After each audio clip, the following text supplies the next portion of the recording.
আসলে এই যে দুধের স্বর, কি সুন্দর ডাল এবং কত সুন্দর করে উনি ডো বানিয়েছেন। ক্যামেরাতে হয়তো এত ভালো আসছে না, কিন্তু দেখা যাচ্ছে আমি নিজের চোখে খুব সুন্দর লাগছে। হলো আপনার পুরি বানানো দেখলে কেউ বলবেন আপনি কিন্তু নতুন। আগে কি? হ্যাঁ, থ্যাংক ইউ সো মাচ। এটা হচ্ছে গরুর দুধের চা। আমি চাচাকে আবিষ্কার করলাম লোহার পুল মোড়ে। আমি একটা ভিডিও করতেছি। হ্যাঁ, আপনার নাম?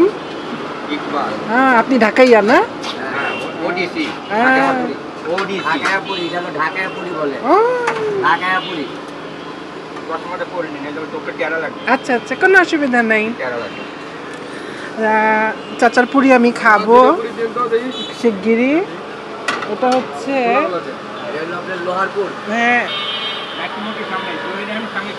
এই যে জহির রায়হানের ঠিক উল্টো দিকে, জহির রায়হানের ঠিক অপোজিটে যারা গরুর দুধের চা খেতে চান, ইকবাল ভাইয়ের এই ছোট্ট কার্ডটায় চলে আসবেন। আমি আসলে চা পান করতে বের হয়েছিলাম, অবশ্যই রিভিউ করতে নয়। আমি আসলে খুঁজছিলাম পুরান ঢাকার সেই সব অমূল্য খাবার দাবার যার রসনার ভেতর এক ধরনের জীবনের গল্প লুকিয়ে আছে। আমার ভিডিওগুলোতে খাবারের ছুতোয় আমি মানুষ দেখি। ওরা বোধহয় আসছিল জহির রায়হান সাংস্কৃতিক কেন্দ্রে, নাটক দেখতে আসছিল। এবং ওরা, তুমিও তো আমাকে ওরা পুরি খাচ্ছিল, আমিও খেলাম। ওরা ইউটিউবে নাকি আসবে। ভদ্রলোকের জন্ম 1958 সালে। বয়সের ভার নেই, বরং অভিজ্ঞতার আভা আছে মুখে। যখন অনেকেই বার্ধক্য মানেই অবসর ভাবে, তিনি তখন নিজ হাতে পুরি বানাচ্ছেন, চা বানাচ্ছেন। খদ্দেরের জন্য তিনি অপেক্ষা করেন না, নিজেই তাদের ডেকে নেন। দেশের বাইরের কথা যদি বলি, জাপানে, ইতালিতে আমরা দেখি না বিভিন্ন ভিডিওতে যে বয়স্ক মানুষেরা সক্রিয় থাকেন, কাজ করেন। আসলেই কিন্তু তাই। পৃথিবীর অনেক দেশে, অনেক সংস্কৃতিতে প্রবীণ মানুষেরা মৃত্যুর আগ পর্যন্ত কাজ করেন, কারণ কাজ মানেই জীবন। অনেক অনেক ভিডিওতে আমি দেখেছি কন্টেন্ট ক্রিয়েটররা ঠেস মেরে বলেন এরা কাজ করে, বয়স্করা কাজ করে। আসলে পৃথিবীর বিভিন্ন উন্নত এবং সভ্য সংস্কৃতিতে কাজ মানেই জীবন। আমাদের সমাজে যদিও বৃদ্ধদের বোঝা ভাবা হয়, কিন্তু আপনারা যেই মানুষটিকে দেখছেন, আমি তাকে দেখছি মুগ্ধ হয়ে, এবং আমার মনে হচ্ছে এই মানুষটি নিজেকে বোঝা ভাবার সেই ছাঁচ ভেঙে নতুন এক মানচিত্র যেন আঁকছেন। তিনি স্বাবলম্বী, তিনি সফল সন্তানদের পিতা, কিন্তু এখনো তিনি নিজেকে কর্মমগ্ন রাখতে ভালোবাসেন। এটাই তো প্রেরণা। জীবন মানেই সক্রিয় থাকা, যতদিন দেহ চলে ততদিন কাজ করা। তিনি উদ্যোক্তা, তিনি যেন জীবনচারণ।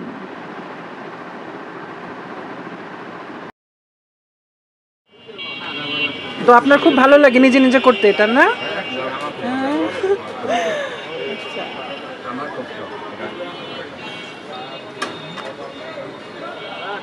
এবং আসলেই যে আপনি একটা কাজ পাগল মানুষ। এক কাপ চা থেকে শুরু হওয়া গল্প এসে থামলো এক জীবন দর্শনের কাছে। ভেবেছিলাম চায়ের স্বাদ ধরবো, পেলাম জীবন চর্চার সৌন্দর্য। আপনি বললেন যে আপনার বাচ্চারা সুপ্রতিষ্ঠিত, তাও আপনার এটা করতে ভালো লাগে, কারণ আপনি বেকার থাকতে চান না। কিন্তু আপনি করবেনই, আপনি খুব একরোখা এবং জেদি মানুষ। না, এটা খুব ভালো, খুব ভালো। আপনার রান্নার হাতও খুব ভালো, আমি তো দেখলাম, খুব সুন্দর। হ্যাঁ, এটা আসলে অনুপ্রেরণা আপনি, যারা অলস মানুষ তাদের জন্য। আপনি তো পড়াশোনা করেন, তো আপনার সাথে শেয়ার করা যায়। আমি কালকে একটা পেপারে নিউজ দেখলাম, ঝিনাইদহে অলসপুর নামে একটা আড্ডার জায়গা বানাইছে, যেখানে অলসেরা থাকবে। তো তাদের লজ্জা হওয়া উচিত আপনাকে দেখা। একটা যে ছোট একটা আড্ডার জায়গা বানাইছে, ওদের কাজ করতে ভালো লাগে না। 64। আপনার জন্ম প্রায় 55 সালের দিকে, 58 সালের দিকে। তাই? বাবা, আচ্ছা। এবং পুরান ঢাকায় যারা পড়েন এবং জগন্নাথের যারা স্টুডেন্ট, আপনারা, এটা কিন্তু আপনাদের সিনিয়র ভাই। উনি 58 সালে ওনার জন্ম, জগন্নাথ থেকে পাশ করে বেরিয়েছেন। আপনারা কিন্তু ওনার খাঁটি গরুর দুধের চা এবং এত মজার ডালপুরি খেতে অবশ্যই আসবেন। ভালো লাগলো আমার ইকবাল ভাইয়ের সাথে গল্প করে, আমার খুব ভালো লাগলো। আরেকটা কথা বলতে পারেন? অবশ্যই। এই নাট্যমঞ্চে এদের একটা বলে দিলাম, একটা কথা বলে ভালো। নাট্যকর্মী যারা শিল্পী আছেন, আপনারা অবশ্যই এখান থেকে গরুর দুধের চা এবং ডালপুরি খেয়ে যাবেন। এটা হচ্ছে সূত্রাপুর মোড়ে, এই যে জহির রায়হান নাট্যমঞ্চ আপনারা দেখছেন। এখন পর্যন্ত ঢাকায় যাত্রাপালা, নাটক সুন্দর সুন্দর হয়, মাঝে মাঝে আপনারা একটু খবর নেবেন।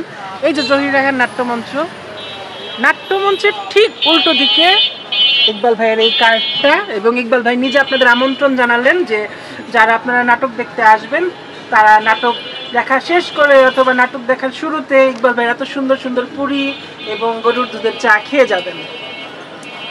শিল্পী কুশলী যারা আছেন, উনি আপনি বলে দেন একটু। শিল্পী কুশলী যারা আছেন, জহির নাট্য সাংস্কৃতিক কেন্দ্র যারা অভিনয় করছেন বা দেখছেন, সবাইকে আমন্ত্রণ রইল।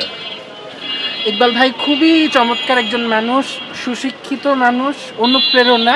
এবং তিনি তার একটা শখ যে যারা অভিনয় করেন, নাট্যশিল্পী, কলাকুশলী, তাদের উনি বিশেষভাবে আমন্ত্রণ জানাচ্ছেন তার এই খাঁটি গরুর দুধের চা এবং ডালপুরি। আপনি যদি এমন মানুষদের গল্পে আগ্রহী হন যারা আমাদের শহরের অলিতে গলিতে কাজ করে যায় নিঃশব্দে, তাহলে এই চ্যানেল আপনার জন্য। লাইক করুন, শেয়ার করুন আর সাবস্ক্রাইব করে পাশে থাকুন। এই ভ্রমণটা আমরা একসাথেই করি। সবাইকে অনেক ধন্যবাদ।